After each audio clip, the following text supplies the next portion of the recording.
Okay, good evening and welcome to everyone on the eve of the election and the eve of the rare total lunar eclipse of the blood moon. My name is Maryann Derwin and I'm a Portola Valley Town Council member and governing board member on the San Mateo County Library JPA. I'm so honored to be here tonight in conversation with Dr. Priya-Fielding Singh. But before I introduce the author, I need to go through a few housekeeping details. Your microphone and video will be turned off, but please feel free to use the chat and submit your questions in the Zoom Q&A. For those who'd like to access live closed captions for the event, click on CC, then show subtitle. Okay. We are also pleased tonight to be in the company of Dr. Priya-Fielding Singh, author of How the Other Half Eats. A sociologist and ethnographer, Priya is an assistant professor in the Department of Family and Consumer Studies at the University of Utah. She received her PhD in sociology from Stanford University and completed her postdoctoral fellowship as a National Institute of Health scholar at the Stanford University School of Medicine. Today, Priya lives in Salt Lake City with her husband and daughter. Her new book, How the Other Half Eats, is a surprisingly intimate study of nutritional inequality in the San Francisco Bay Area as seen through the lens of race and class. After interviewing 160 families, she decided to focus on 4, embedding herself in the lives of these families to reveal how structural inequalities not only shape what food parents can afford to buy their kids, but also what food means to the parents. The book has been featured in the New York Times, the Washington Post, the LA Times, the San Francisco Chronicle, and the Harvard Business Review, among others. I think it's a masterpiece. And now please welcome Dr. Priya-Fielding Singh. Thank you so much, Maryann, for that really kind introduction. And it's such a pleasure to be here and be in conversation with you. Well, I will start right out with the fact that I absolutely loved your book, and I really didn't expect to, because I thought it would be another dry academic publication full of the same old theories, but it was not that. Besides your research findings that turn long-standing assumptions about race and class and food upside down, you've also written the book in a compelling journalistic style, weaving your research into the lives of 4 very real women and their families. But before I give everything away to those in the audience who have not yet read the book, can you provide a brief introduction to How the Other Half Eats?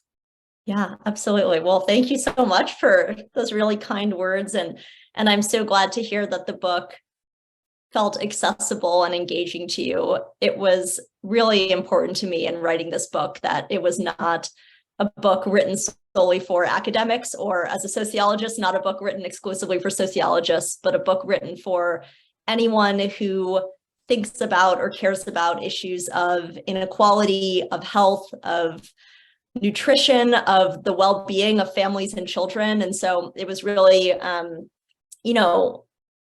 top of mind for me as I was writing it to write for that audience and not to write for an academic one.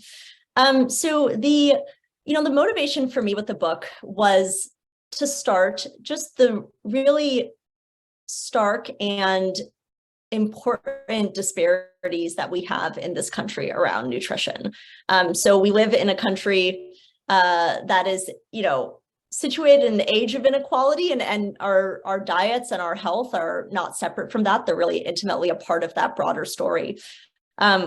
What we know is that nutritional inequality in America follows both a socioeconomic gradient as well as like racial ethnic patterns. And so just in general, higher income Americans are more likely to consume a higher quality diet, consume more fruits and vegetables, fewer sugar sweetened beverages than lower income Americans.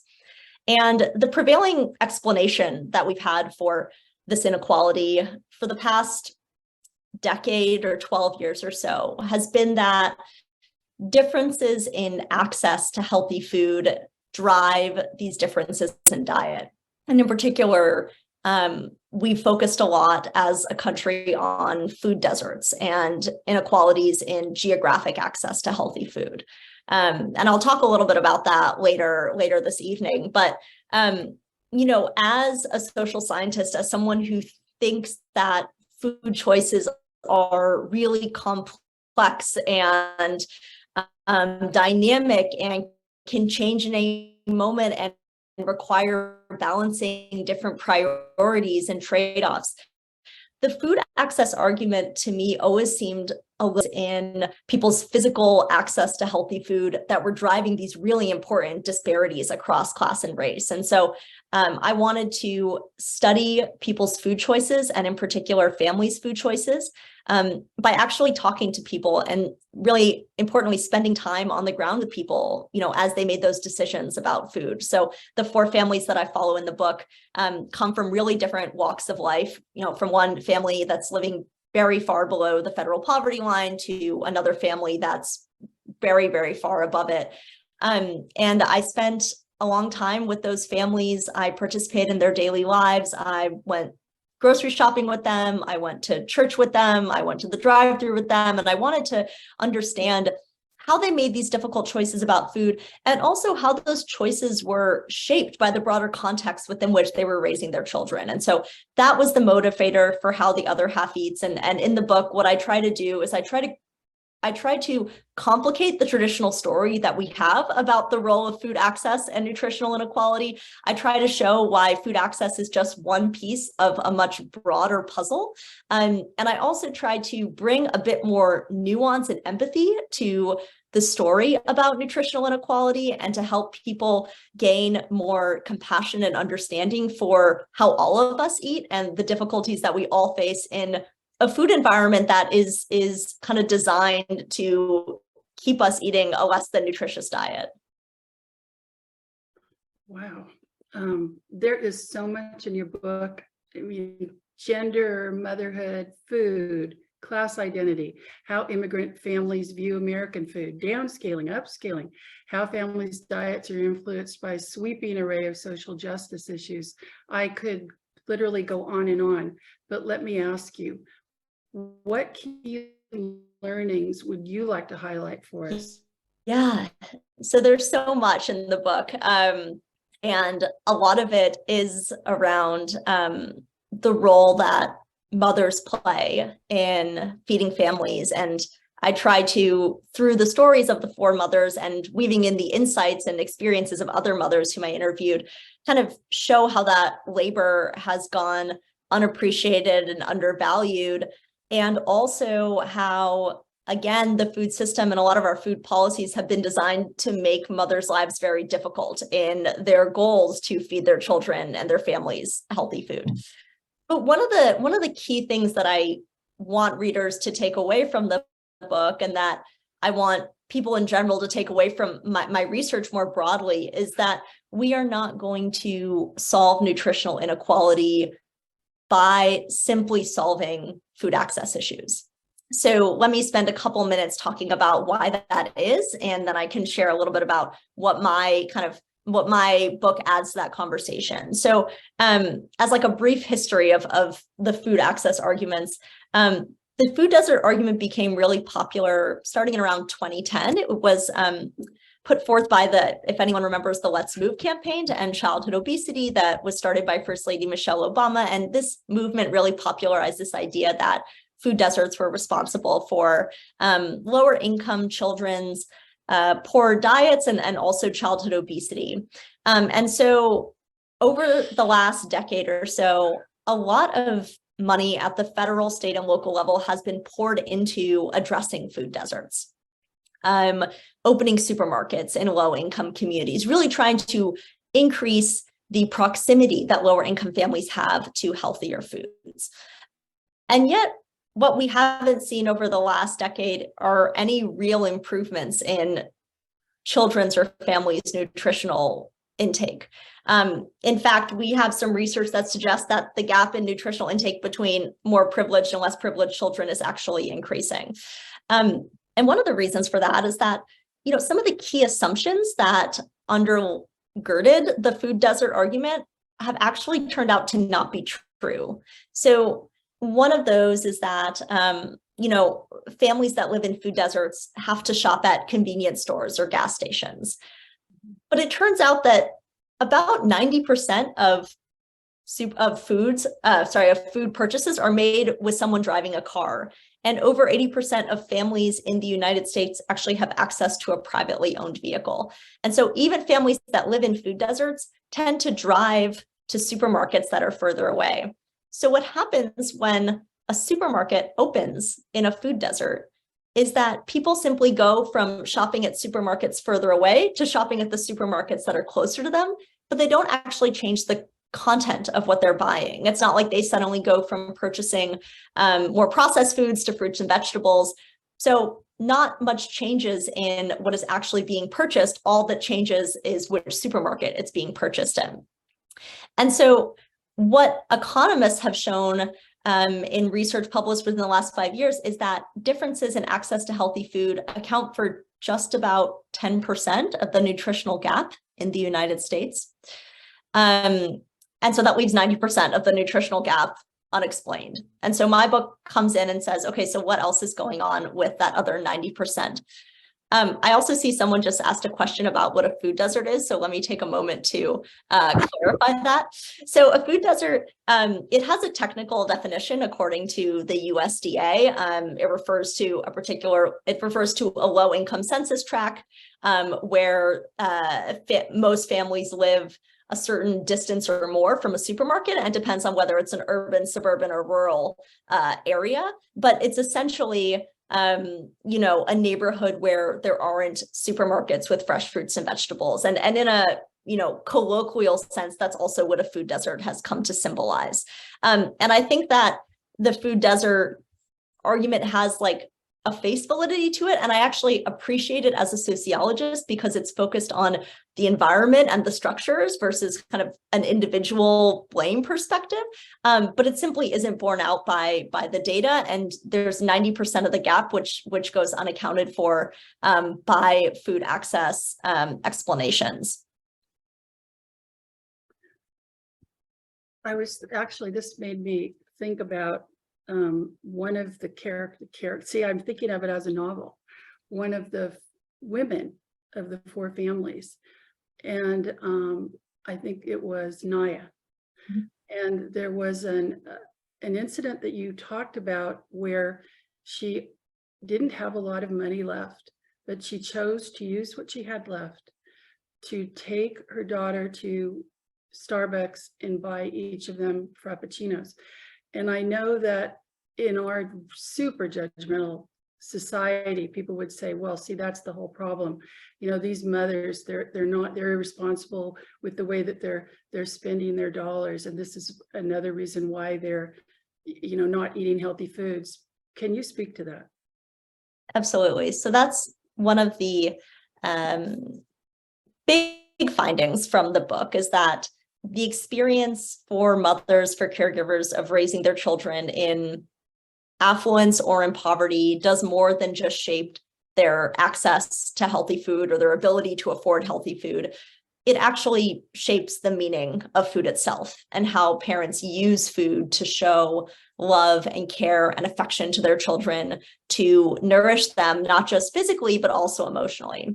So the story that you're referring to about Naya, it's a story early in the book that I open one of the earliest chapters with, and it tells about a time when Naya and I and one of her daughters were driving around, and Naya had so little money at the time. So Naya was the lowest income mother that I spent time with, that her gas tank was almost empty, and I remember her lifting her foot off the accelerator time just to coast for as long as she could to save the gas in the car. So Naya was facing, throughout our time together, extreme financial scarcity. But in that moment too, I knew that Naya didn't have the money to put more gas in the car or to fix the AC in the car that had been broken for most of the summer amidst, 105 degree heat in San Jose.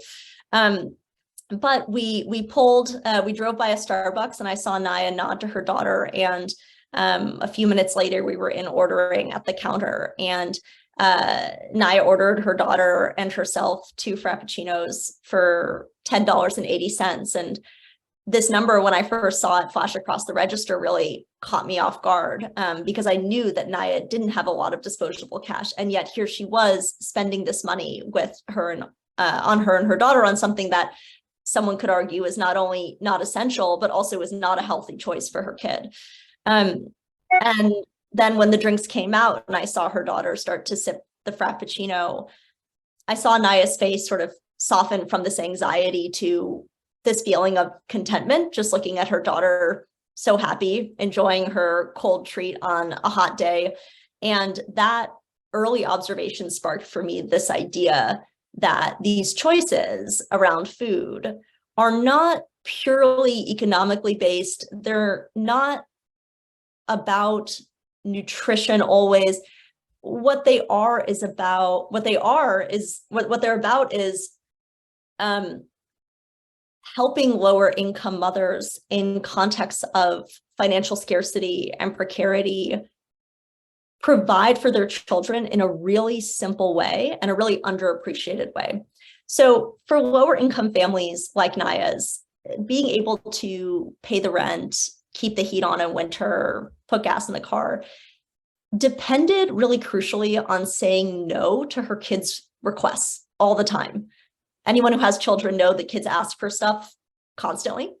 And when I was with Naya, her 2 daughters were no different. They would ask her for things all the time. And I would watch as Naya would say no again and again and again and again. And saying no was not only upsetting to her children, but it also was upsetting to Naya as a mother. It made her feel incompetent. It made her feel like she wasn't able to provide not just like what her kids needed to survive, but also some of what her kids wanted.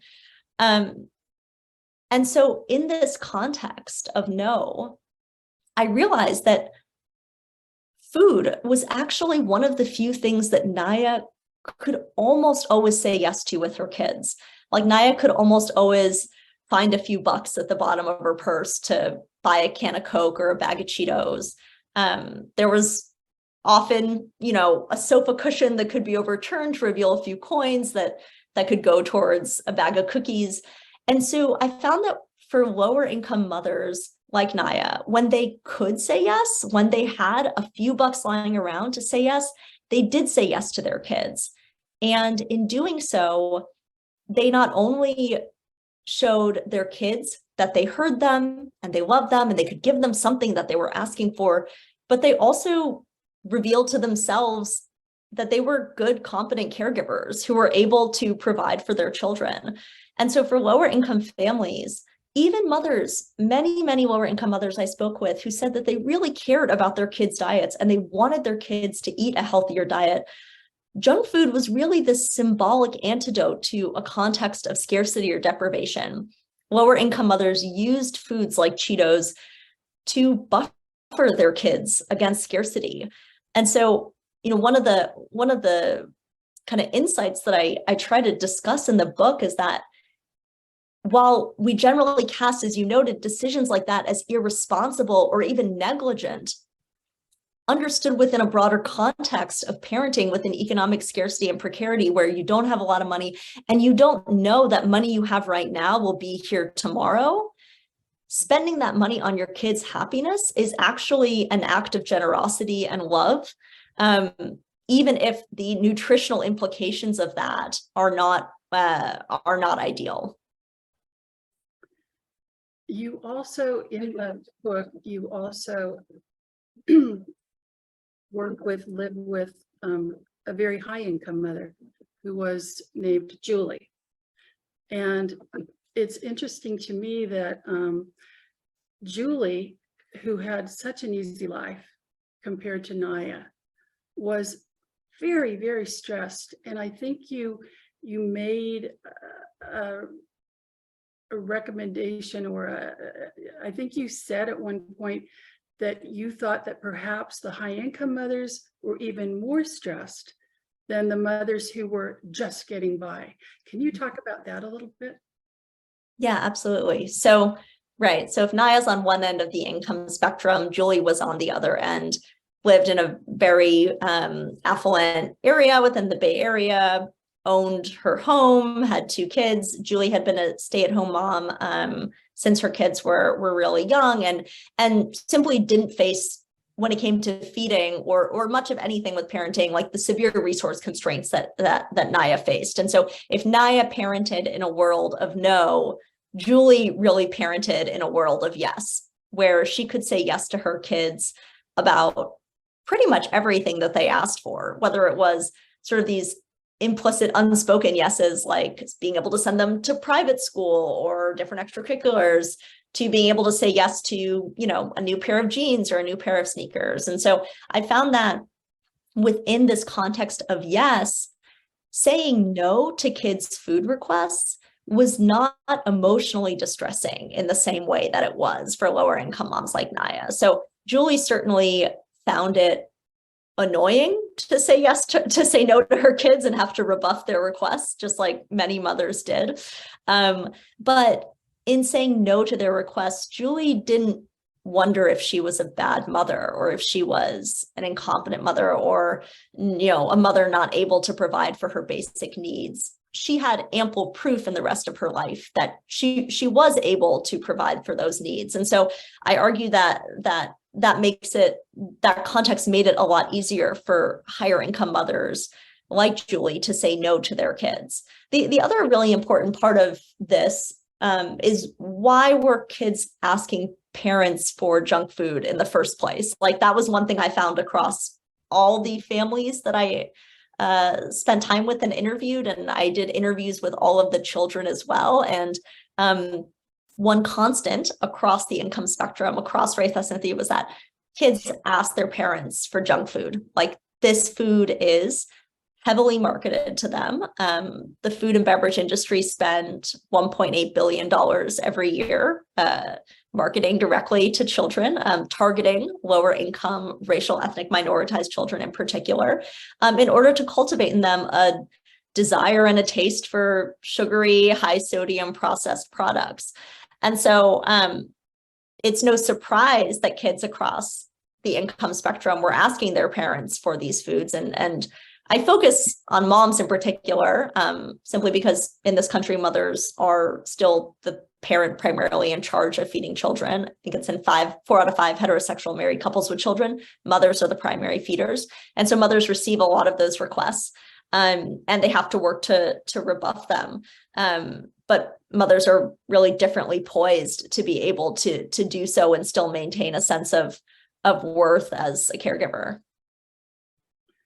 Speaking of mothers, you do write about, no matter where you fall in the income spectrum, you're usually shouldering most of the work as a mother, and that food, as what you call food work, is gendered and highly unequal. You also talk about what it means to be a mother in America and the idea of the good mother. And that's so rang true with me. There were so many times I was reading when I would stop and say, yes, yes, yes. Can you talk to that concept of the good mother and what a heavy burden this is for mothers in America, whether you are Naya or you are Julie? Yeah, absolutely.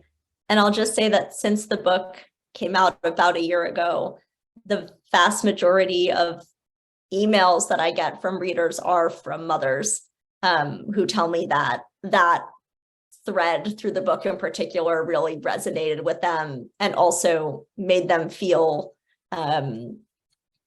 either angry or sort of appreciated for the labor that they're doing. So yeah, so right, it's no surprise that I chose to follow 4 mothers through the book. So in the majority of families in the United States, mothers are primarily in charge of, yes, food work, which is the multifaceted, complex labor of feeding families and children. And food work encompasses everything from thinking about and planning meals and what kids are going to eat, to buying the food, to preparing, cooking the food, to cleaning up the food, to all of the cognitive and emotional stuff that gets undiscussed, like managing different family members' preferences, dealing with kids' allergies and dislikes, negotiating with children about what they're going to eat. And so food work is an all-encompassing form of labor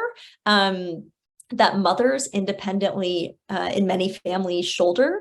And it's also really tied to our societal definition of what it means to be a good mother. So in the book, I talk about what's called the intensive mothering ideology, which is a very sociological term that refers to the lofty standards to which mothers are held in this country. The intensive mothering ideology specifies that good moms are kids' primary caregivers. Good mothering is really centered around the child. It's labor demanding and it's very resource intensive, and good moms are self-sacrificing. They put their kids' needs before their own in order to ensure kids' well-being. And the intensive mothering ideology also portrays the ideal mother in the US as a white mother, an affluent mother, a mother who is married to a man. And so I write that the intensive mothering ideology is a really exclusionary ideal. It's only attainable to some, and really only some with certain amounts of privileges and resources. And part of that idea of what a good mom is a mom who kind of employs all of those traits toward food work, right? A mother who is constantly preparing healthy meals for her children, a mother who is making sure to read the labels and ensure that no preservatives or additives go in her kids' diets. We have this very, very lofty ideal around what good feeding is. And even, mothers that I spoke with, even those, no one was familiar with the term intensive mothering, but mothers discussed knowing that kind of these were the standards that by which good mothering was evaluated. And most mothers, even the most affluent mothers, felt that they were falling short of that standard because it's an impossible standard, because we live in a world where there are processed foods and where there is fast food and where there's cafeteria food, and all of those foods don't meet our, kind of standard or our vision of what a perfect healthy diet for a child is. And so mothers across the income spectrum reported feeling guilty, like they were falling short, and reported, knowing that they could be doing better, but also feeling like the deck was stacked against them, whether their kids qualified for free and reduced lunch and so ate the cafeteria food, which was often, microwaved, highly processed food in school, or, feeling like because their kids would go out with their friends and spend their own money that they weren't eating the most healthy foods, or moms who worked full time who felt like they didn't have the time to cook from scratch any night of the week or one night of the week. There were so many ways that moms felt like they were falling short. And so as part of the book, what I'm trying to do is expose just all the ways that the deck is stacked against them, and that this guilt that mothers feel is not an accident. That guilt is manufactured, and that guilt is a very intentional consequence of a food system that's not designed to make it easy or to support mothers in doing the hard work of feeding families. I really get it. Now, you've focused your research on families in the San Francisco Bay Area, and this is a place of enormous wealth where you have to have a lot of money to survive. So do you think the Bay Area is different from the rest of the country, or do you think the findings you made here are applicable to other parts of the country? Yeah, great question. I think both. The Bay Area is in many ways a unique place, just the incredible juxtaposition of affluence and poverty in one region. It really is sort of in the United States, like a mascot of economic inequality. At the same time, I think it's more of a trendsetter than an outlier within the United States. A lot of other urban areas are following in the Bay Area's footsteps, just as far as stagnant wages among the working class, increasing rental and home buying prices. And so I think that the inequality that we see in my book and among the families that I follow is an American form of inequality, and one that is not isolated to the Bay Area, but also exists across a number of American cities.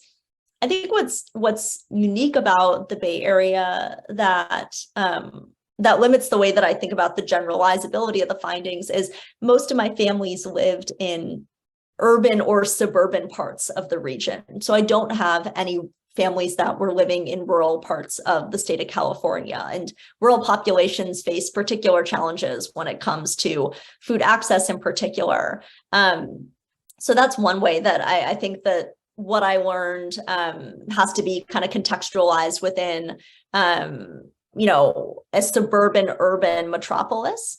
But I also think that some of the processes that I found, or the themes that I found around the meaning that food holds to lower income families or higher income families, there's no reason why those kinds of themes wouldn't hold in other parts of the United States. And in fact, a lot of readers have written me, particularly those who grew up in poverty, often not in California or the Bay Area, who say, yeah, the way that you kind of have characterized the meaning that food holds within families really resonates with my own experience. And so I think that there is a generalizability across America. And at the same time, I would love to see more studies and research that do these kinds of deep dives and ethnographic work among families in other regions of the US so that we can see what's different and what other kinds of solutions that we need to be tailored to other parts of the United States.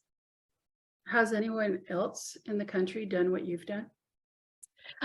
So not exactly what I've done, but there are researchers at North Carolina State University. So Sarah Bowen in particular, who's a sociologist who did, as a part of a broader team, an ethnographic study of lower and middle income mothers in the Raleigh-Durham area. And she and her colleagues wrote a book called Pressure Cooker that came out, I believe, 4 years ago now.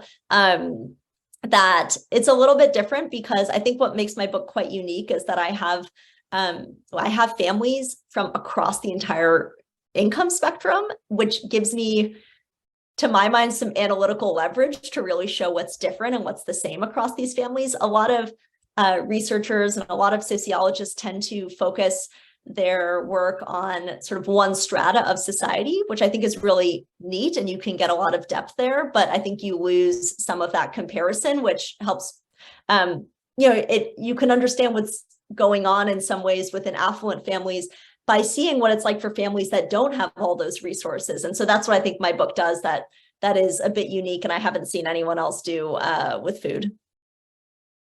There was a quote, and I wish I have it somewhere, but I can't see it at this moment. It was by James Baldwin, and it talked about how expensive it is to be poor.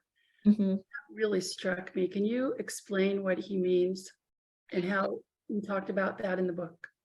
Yeah, absolutely. So I told that within the context of Naya's story, but it's also true for Dana, who is the another mother who I followed. She was a white mother, single mother with 2 kids, right above the federal poverty line. So Dana's story is interesting because she's above the poverty line, she doesn't qualify for really any safety net benefits. So she's very much on her own, a member of the working poor is what she would kind of be characterized as. And for both Naya and Dana, they just ended up having to spend a lot of money on things that, wealthier families could often take for granted. Whether, Naya's house had been broken into a number of times in the past year, she invested really heavily in a security system. The water that she got from the faucet often wasn't safe to drink, and so she often bought her children bottled water. There were always debt collectors coming by Naya's place for her to pay on things that had accumulated interest over the years. She had thousands of dollars in credit card debt because she got under it and then she couldn't get herself out. She put some of her, one time to fix her car, she put some of her jewelry in a pawn shop, now paid interest on it every month because she couldn't afford to get the jewelry out. So there were all of these little things that families that were living in poverty ended up paying on simply because they rarely had enough money at one point in order to get out from under the debt. And so they kind of kept paying on it constantly over time. And so that's again, one of the important factors that then shaped what they did with money when they had it. There was always a debt collector coming by Naya's place. So Naya engaged in what is known as windfall child rearing, which is a concept termed by a sociologist named Allison Pugh that talks about how for lower income mothers, because having money is so precarious and because money today never means money tomorrow, when there is a windfall of cash, mothers spend it as quickly as they can because there is no point in saving when the money will disappear within a few days anyway. And so the way that parents use that money to spend on food for their children really was emblematic of windfall parenting. At the end of the book, in your last chapter, which I believe was Where We Go, you actually offered some paths to some real solutions. And as someone who's worked in local government for 17 years, I will be stepping down soon. That heartened me because as a city council person, you try to chip away at some structural problems with policies, etc. Can you talk about that last chapter and some of the paths to solutions? Yeah, absolutely. Well, I admire the work that you have done in policy because that is the hard work. And that is, I also think that there's so much incredible work that's done at the local level. Obviously, I talk in the book a lot about federal policy and what can be done on a large scale, but there are also really amazing instances of localities and counties and states working within their own context to make changes, whether it's to SNAP benefits or school meals. So in the book, I focus a lot on the policy level, but the way that I think about making real progress on nutritional inequality, I think it has to be this multi-pronged approach. One, where we're trying to change the food environment to make the default something healthier. And second, where we're trying to empower families financially in a way that promotes economic stability and security, because having those things is so important to being able to prioritize nutrition in a food choice. So on the changing the food system front, I write about how critical it is that we regulate marketing to kids. I write in the book also about the role that marketing to parents and to mothers in particular plays, and how that marketing makes it very difficult for mothers to act on their actual preferences around feeding. But we know that marketing to children is dangerous and deleterious, and that kids at young ages cannot tell what is advertising and what is truth.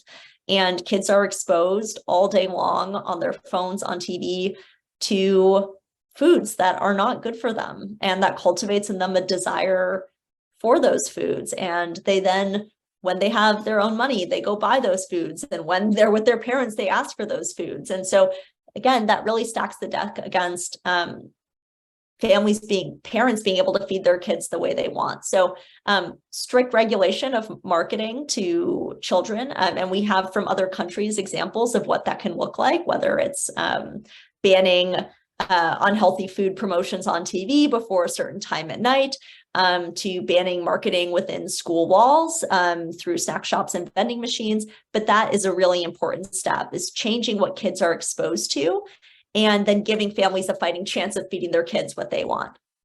Another place where I look to is the role of schools, place where kids spend most of their time, where 31 million children eat meals every single week.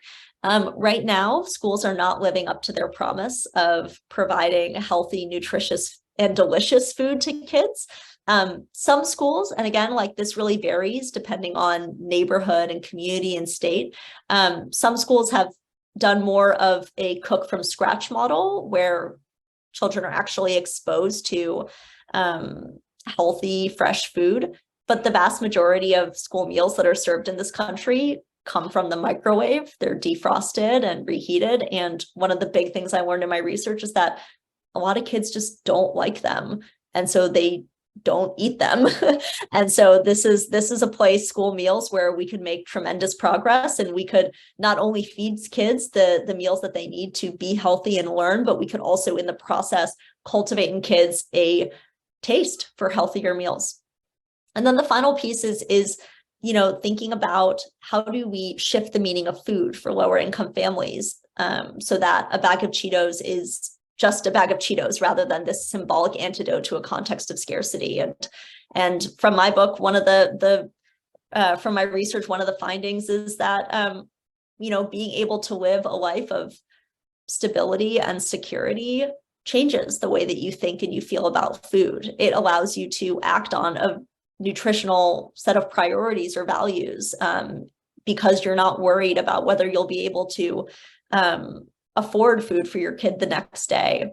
So, policies that ensure, there's a number of ways those policies can take shape, whether it's through livable wages or making sure families don't pay so much of their income on rent, but can also look like ensuring that SNAP dollars are sufficient for families' household monthly needs, or reducing barriers to families accessing programs like SNAP in the first place that could actually increase their monthly food allotments by hundreds of dollars every month. So there is, the good news is there is so much to do and so much that can be done. And the question is really around, do we have the will as a society to change our ideas about food as, healthy food as this privilege reserved for one echelon of society, to really thinking about access to nutritious food as a human right to which we're all entitled. Yeah.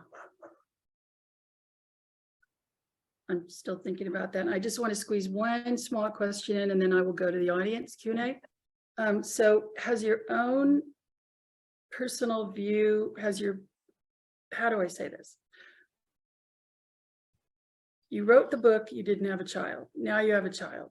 So how has the research influenced your mothering of your child, or has the mothering of the child, would that have influenced the research? Sure.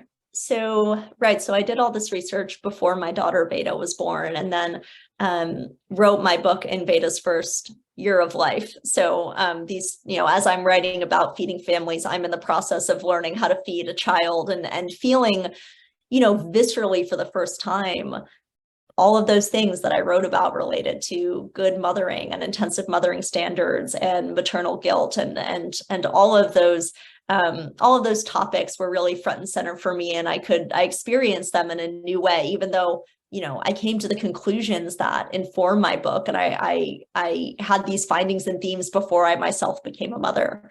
I think the way that the book has informed my own mothering and my own feeding is that it's helped me differentiate between what is kind of my responsibility and where there are really important structural barriers to me doing the job that I like to do. And I refuse, after spending so much time learning about just how unfairly designed the food environment is and just how little support mothers are offered, I refuse to take on that guilt the way that I think I would have if I hadn't done this research. I really see that these are structural problems, and that they require collective solutions.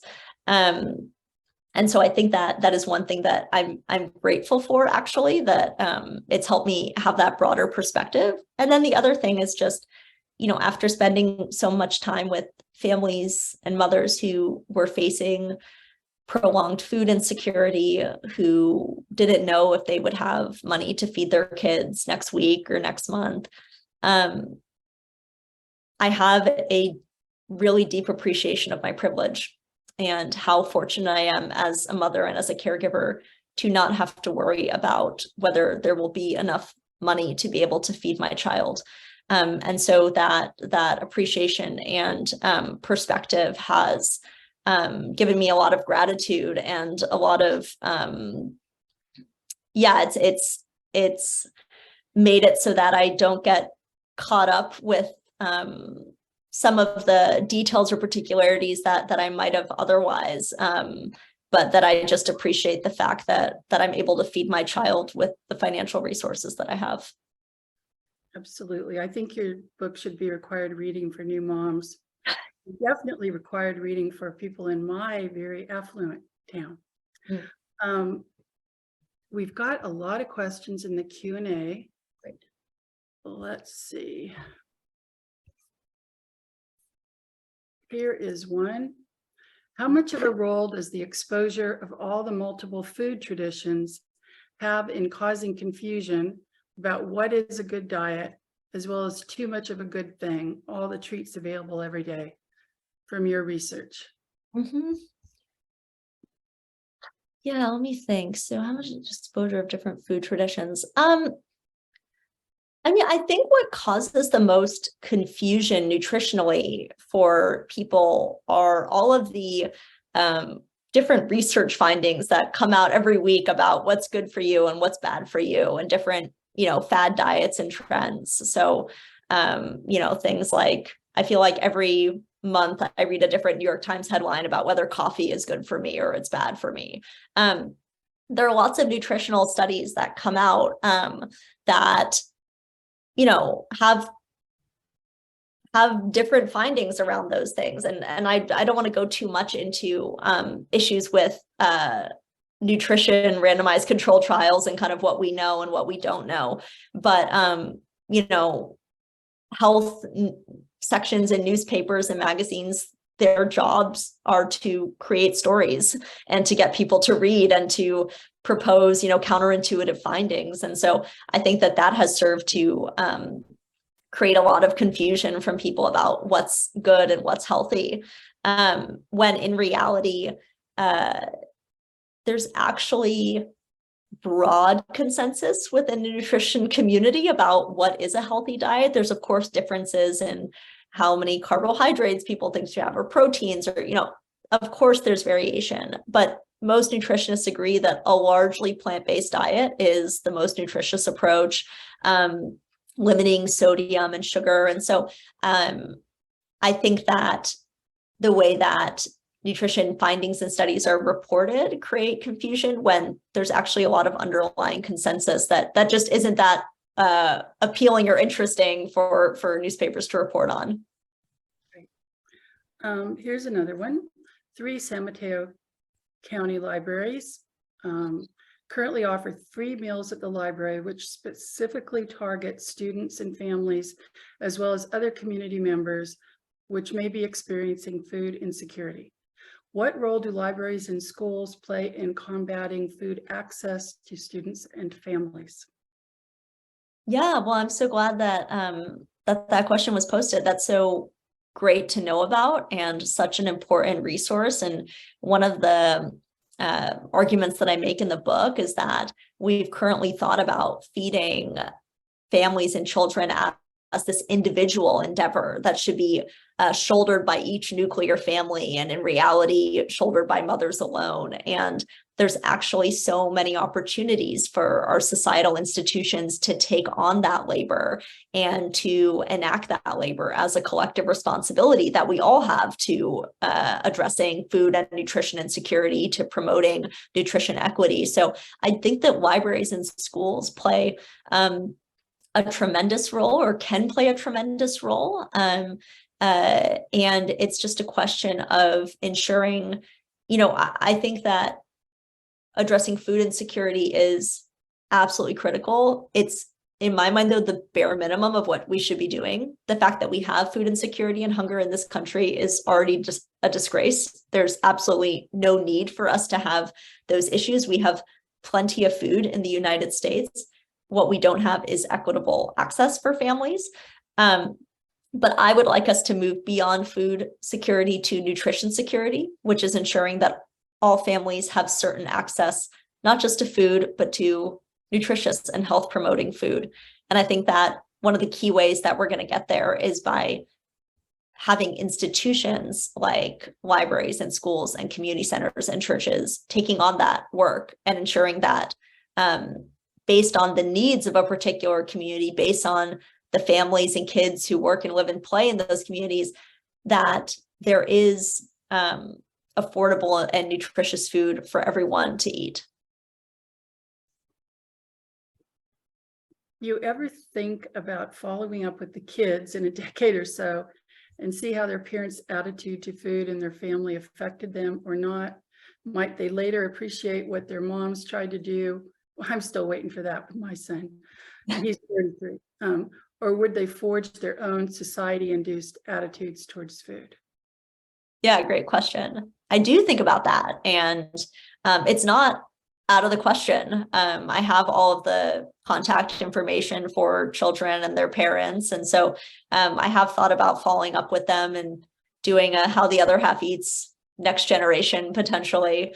And I am really curious, just broadly in my research, I'm very interested in the intergenerational transmission of values around diet and health, and also how, changes in kids' class standing, where they move to geographically, how all of those things then shape the types of food norms and values that they're exposed to, and how those interact with what they learned in childhood. So I love this idea, and I'm keeping it in mind for a future research project. And also, somewhat related, did you discuss the insights of your research with the families after you were done? I did. So any family that was in the book, I sent a copy of the book to. And I also, with some of the families, as I was writing the book, would reach out to them and talk to them, oftentimes to make sure I was sort of understanding what I had, I was contextualizing what I had seen within their broader extended family or their living environment. And so I did have the chance to talk with families about my findings and hear their reflections. And that has been really interesting. A lot of the families have told me that what I've, when you're living your own your soul life, you have trouble seeing what else could be going on and how your life compares to other people. And so some of the families told me that it was just really illuminative for them to see how their own situation compared to others. And a number of mothers in particular told me that that reading about how other mothers had it either harder or easier, but about how they were all facing these similar gendered struggles, helped give themselves and others more grace in the work that they were doing. So that's been a very fulfilling and informative part of the book, is hearing from the people who participated. One of the foods you focus on is kale, and how it's more popular with middle, upper class, and white people. And also how it's very similar to collard greens. I just inserted that piece. What does kale tell us about food inequality? Yeah, so I write in the book about how our ideas about what's healthy and what's nutritious and what's a superfood are also shaped by who has historically produced and consumed those foods. And so collard greens are a staple within many Black households. Naya's family in particular cooked a lot of collard greens. And yet collard greens, while having really similar nutritional content to kale, being just as much of a nutritional punch as kale, have not sort of received the same accolades and attention that kale has received. And kale has more traditionally been associated with upper middle class and white families. A lot of families I interviewed who were not white told me that they felt quite alienated by kale and just how popular it was and how it was sort of lauded as the most healthy choice, when there are plenty of other foods that are also just as nutritious just as suitable for a healthy meal as kale. And so, one of the points that I make in the book is that one, how we think about what is an ideal food or an ideal ingredient is shaped by ideas about class and race. And that also, healthy eating discourses and trends can resonate or be alienating depending on one's social position and the food culture that someone comes from. Whether or not you want to eat kale as a part of your meal may be shaped by whether kale is a food that you find traditionally in, the food that your family cooked or your grandparents cooked. So I'm trying to kind of complicate this idea that, how we view foods is solely based on nutritional content, but rather that it's actually quite socially and historically related. Could you speak to the role that food banks can play by incorporating nutritional foods, especially fresh produce, at food distribution sites, and providing recipes and cooking demonstrations that demonstrate how to prepare the food? Yeah, absolutely. I think they can play a huge role. I'll start by saying that I think food banks, they fill a really important gaping hole in our food safety net structure.